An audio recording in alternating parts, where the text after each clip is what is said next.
കൊണ്ടുപോകാനല്ല, ഞാനിത് ജ്യോതിക്ക് പ്രസന്റേഷനായി കൊടുത്തതാ. പ്രസന്റേഷൻ? ചേച്ചി, ബെന്നി അവമാനിക്കരുത്. ഞാൻ വിളിച്ചിട്ട് എന്റെ ഗസ്റ്റ് ആയിട്ടാ ബെന്നി വന്നിരിക്കുന്നത്. ആണോ? എങ്കിലും ഉപചരിക്കണമല്ലോ. അത് ഞാനാണോ? ഞാനല്ലേ ഗൃഹനാഥ. നീ അകത്ത് പോ. ജ്യോതി, നിന്നോട് അകത്ത് പോകാനാ പറഞ്ഞത്. എനിക്ക് ഇയാളോട് അല്പം സംസാരിക്കാനുണ്ട്.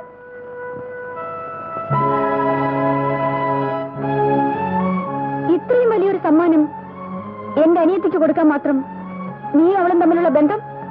ഞങ്ങൾ തമ്മിൽ സ്നേഹമാണ്. എടോ, വില കൊടുത്ത് വാങ്ങാൻ കഴിയുന്ന സ്നേഹം പുരുഷന് നിന്നെപ്പോലൊരു പണക്കാരന്റെ മകന് വലിയൊരു ക്രെഡിറ്റ് ആണ്. ആ സ്നേഹം വിറ്റ് ജീവിക്കാൻ എന്റെ അനിയത്തിയെ ഞാൻ വിട്ടുതരില്ല. അതിനുവേണ്ടിയല്ല ഞാൻ അവളെ വളർത്തുന്നത്.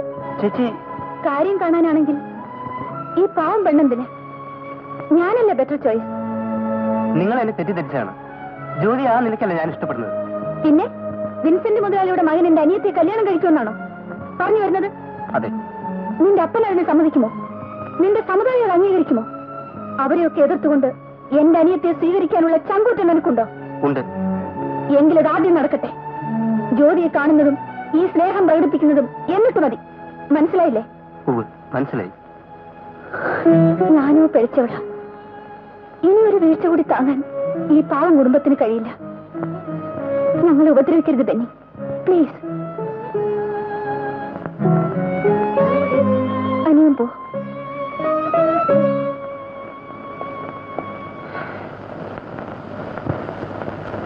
മോനെ, നിനക്ക് പ്രായമായി.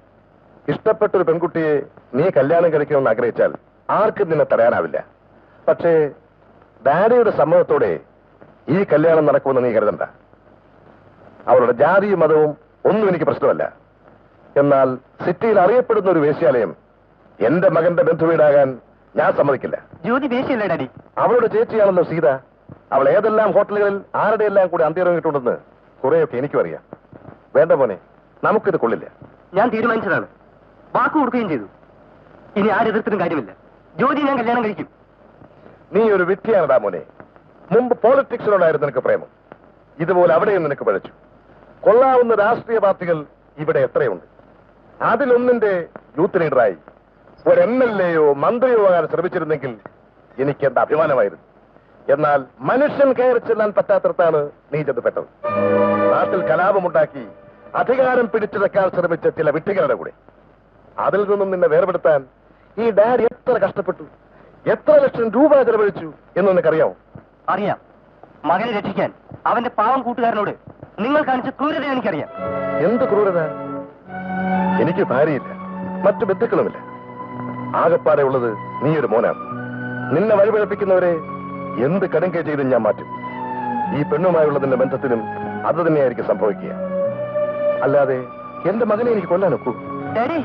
എന്നെ കൊണ്ട് ഇനിയൊരു മഹാപാപം നീ ചെയ്യിക്കരുത്. ഇല്ല, നിങ്ങൾക്കത് ചെയ്യാൻ കഴിയില്ല. എനിക്ക് ജീവനുണ്ടെങ്കിൽ ഞാനത് സമ്മതിക്കില്ല. ബെന്നി, മോനെ പറയുന്നത് മുഴുവൻ കേട്ടിട്ട് പോകും. ബെന്നി,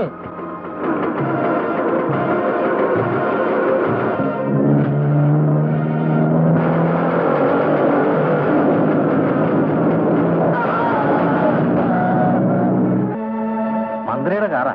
അവന്റെ ഒടുക്കത്തെ സ്പീഡ്. യെസ്, മന്ത്രിയുടെ കാർ ബൈക്കുമായി ആക്സിഡന്റ് ആയി. എവിടെ വെച്ച്? കളക്ടറേറ്റ് അടുത്ത് വെച്ച്. സീരിയസ് ആണോ? Yes sir. വണ്ടി നിർത്താതെ പോയി. എന്നിട്ട് നിർത്താതെ പോയോ?